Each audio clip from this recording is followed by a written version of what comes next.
ఈరోజు దొండకాయ పెసరపప్పు వండుకుందామండి. దానికి కావాల్సినవి నేను 1/2 కేజీ దొండకాయలు తీసుకున్నాను. కడిగి శుభ్రంగా కట్ చేసి పెట్టుకున్నానండి చిన్న చిన్న ముక్కలుగా.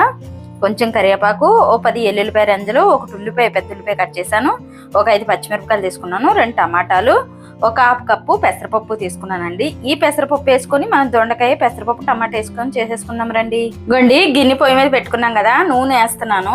ఒక 3 స్పూన్లు నూనె వేస్తున్నానండి. ఇగోండి 1 స్పూన్ జీలకర్ర వేస్తున్నాను, ఒక 1/2 స్పూన్ ఆవాలు, ఒక చిటికెడు మెంతులు వేస్తున్నానండి. ఈ మెంతులు కూడా చాలా బాగుంటది, పప్పు వేస్తున్నాం కాబట్టి మెంతులు వేస్తే చాలా బాగుంటది. అలాగే వెల్లుల్లిపాయ రెంజలు కూడా వేసేసుకుందాం. ఉల్లిపాయ ముక్కలు కూడా వేసేస్తున్నానండి. పచ్చిమిరపకాయలు కూడా వేసేస్తున్నాను, కరివేపాకు కూడా వేసేస్తున్నాను.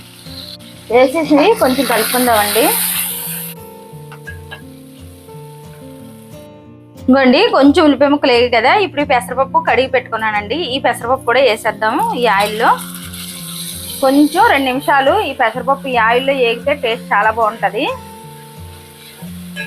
ఇప్పుడు ఈ దొండకాయ ముక్కలు కూడా వేసేసుకుందామండి. వేసుకొని కలిపేసి ఒక 2 నిమిషాలు మూత పెట్టాలండి. ఇంకోండి ఇలా కలిపేసుకున్నాం కదా, ఒక 2 నిమిషాలు మూత పెడదాం. ఇంకోండి 2 నిమిషాలు మూత పెట్టుకున్నాం అన్నాం కదా.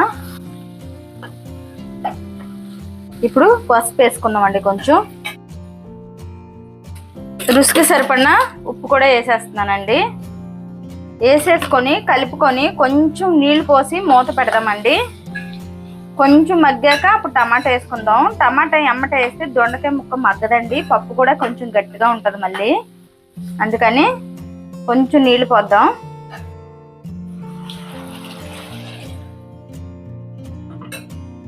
ఇంకోండి చిన్న గ్లాసును 1 గ్లాసు నీళ్ళు పోసాను.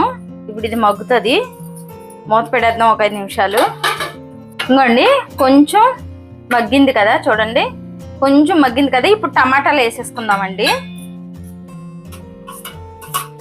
ఈ టమాటాలు వేసేసుకొని కలుపుకొని ఒక 2 నిమిషాలు మూత పెట్టుకుందామండి. ఇంకోండి కలిపేసుకున్నాం కదా, ఒక 2 నిమిషాలు మూత పెట్టేసుకుందాం. ఇంకోండి 2 నిమిషాలు అన్నాం కదా, ఇప్పుడు కారం వేసుకుందామండి. 1 స్పూన్ కారం వేస్తున్నాను నేను. పచ్చిమిరపకాయలు వేసుకున్నాం కదండి, 1 స్పూన్ కారం సరిపోతుంది. వేసేసి ఒక్క 2 నిమిషాలు ఉంచుకొని ఆపేసుకుందామండి.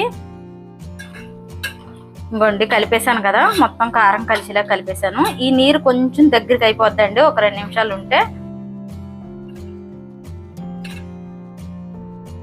ఇంకోండి 2 నిమిషాలు అన్నాం కదా, చూడండి ఉడికిపోయింది.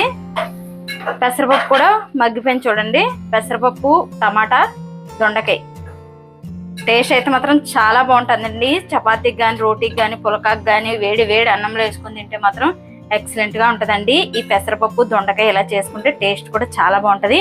పిల్లలు పప్పే ఇష్టపడ్డ వాళ్ళు కూడా ఇలా దొండకాయ చేసి పెట్టడానికి చాలా బాగుంటుంది. వెజిటేబుల్ దొండకాయలు అవి తినకపోతే పిల్లలు ఇలా చేసి పెట్టండి, టేస్ట్ అయితే మాత్రం అదిరిపోద్ది.